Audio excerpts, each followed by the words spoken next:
Hello ಸ್ನೇಹಿತರೆ, ಇವತ್ತೊಂದು ವಿಡಿಯೋದಲ್ಲಿ ಅನ್ನಭಾಗ್ಯ ಯೋಜನೆಗೆ ಪೇಮೆಂಟು ಬಂದಿದೆ ಇಲ್ವಾ ಅಂತ ನಿಮಗೆ ಗೊತ್ತಿದೆ ಚೆಕ್ ಮಾಡೋದು. ಅಂದರೂ ಒಂದೊಂದು ಸಮಸ್ಯೆ ಇದ್ದಿತ್ತು, ಯಾವ ಬ್ಯಾಂಕ್ ಅಕೌಂಟಲ್ಲಿ ಬಂದಿದೆ ಇಲ್ವಾ ಅಂತ. ಅದು ನಿಮಗೆ ತಿಳಿಸ್ಕೊಡ್ತೀನಿ, ಯಾವ ಅಕೌಂಟು ಮತ್ತು ಪೇಮೆಂಟ್ ಡೀಟೇಲ್ಸ್ ಹೆಂಗಿರುತ್ತೆ ಅಂತ ನಿಮಗೆ ಇದೊಂದು ವಿಡಿಯೋದಲ್ಲಿ ತಿಳಿಸ್ಕೊಡ್ತೀನಿ. ಈ ಮಳೆಗಾಲದಲ್ಲಿ ಆ ದುಡ್ಡು ಏನಾರು ಬಂದರೆ ಬಿಸಿ ಬಿಸಿ ಟೀ ಕೊಟ್ಕೊಂಡು ಎಂಜಾಯ್ ಮಾಡ್ಕೊಳ್ಳಿ. ಬನ್ನಿ ಈ ವಿಡಿಯೋನ ಶುರು ಮಾಡೋಣ.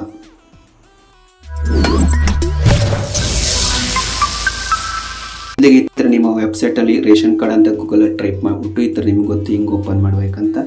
ಈ ಥರ ಓಪನ್ ಮಾಡ್ಕೊಂಡು ಇಲ್ಲಿ ನಿಮ್ಮ RC ನಂಬರ್ ಎಂಟ್ರ್ ಮಾಡಿಬಿಟ್ಟು ಇಲ್ಲೊಂದು ಕೋಡ್ ನಂಬರ್ ಕಾಣಿಸಿದೆ, ಆ ನಂಬರ್ನ ಇಲ್ಲಿ ವೈಟ್ ಬಾಕ್ಸ್ ಎಂಟ್ರ್ ಮಾಡಿಬಿಟ್ಟು ಗೋ ಮೇಲೆ ಕ್ಲಿಕ್ ಮಾಡಿ. ನಿಮ್ಮ ರೇಷನ್ ಕಾರ್ಡ್ನ ನಂಬರ್ ಎಂಟ್ರ್ ಮಾಡಿದ್ಮೇಲೆ ಕೋಡ್ ಎಂಟ್ರ್ ಮಾಡಿದ್ಮೇಲೆ ಇಲ್ಲಿ ಗೋ ಮೇಲೆ ಕ್ಲಿಕ್ ಮಾಡಿ. ಗೋ ಮೇಲೆ ಕ್ಲಿಕ್ ಮಾಡಿದ ತಕ್ಷಣ ನೋಡಿ ಇಲ್ಲಿ ಎರಡು ಬಾಕ್ಸ್ ತೋರಿಸ್ತೈತೆ.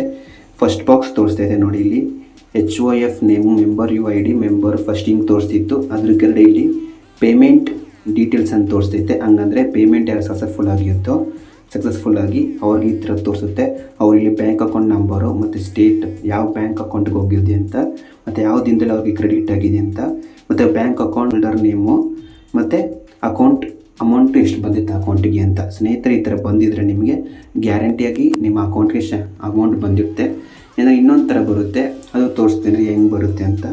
ಇದು ನೋಡಿ, ಇದು payment details PAV response not yet received. ಹಂಗಂದ್ರೆ ಈ ಥರ ಬಂದರೆ ನಿಮ್ಮ ಅಕೌಂಟಿಗೆ ಇನ್ನೂ ಕ್ರೆಡಿಟ್ ಆಗಿಲ್ಲ ಅಂತ ಅಮೌಂಟು. ಅದಕ್ಕೋಸ್ಕರ ನೀವು ಏನು ಮಾಡಬೇಕು ನಾನು ತಿಳಿಸ್ಕೊಟ್ಟಿದ್ದೀನಿ ವಿಡಿಯೋದಲ್ಲಿ. ಸಿಂಪಲಾಗಿ ಈ ಥರ ನೀವು ಚೆಕ್ ಮಾಡ್ಕೋಬೋದು, ಅಮೌಂಟ್ ಬಂದಿದೆ ಇಲ್ವ ಅಂತ ಚೆಕ್ ಮಾಡ್ಕೋಬೋದು. ಸ್ನೇಹಿತರೆ, ಇದೊಂದು ವಿಡಿಯೋ ನಿಮ್ಗೆ ಯೂಸ್ಫುಲ್ ಆಗಿದ್ದರೆ ಇನ್ನೊಬ್ರಿಗೆ ಶೇರ್ ಮಾಡಿ, ಇಷ್ಟ ಆಗಿದ್ರೆ ಲೈಕ್ ಮಾಡಿ, ಮತ್ತು ಸಬ್ಸ್ಕ್ರೈಬ್ ಮಾಡಿದ್ರೆ ಮಾತ್ರ ಮರಿಬೇಡಿ. Thank you.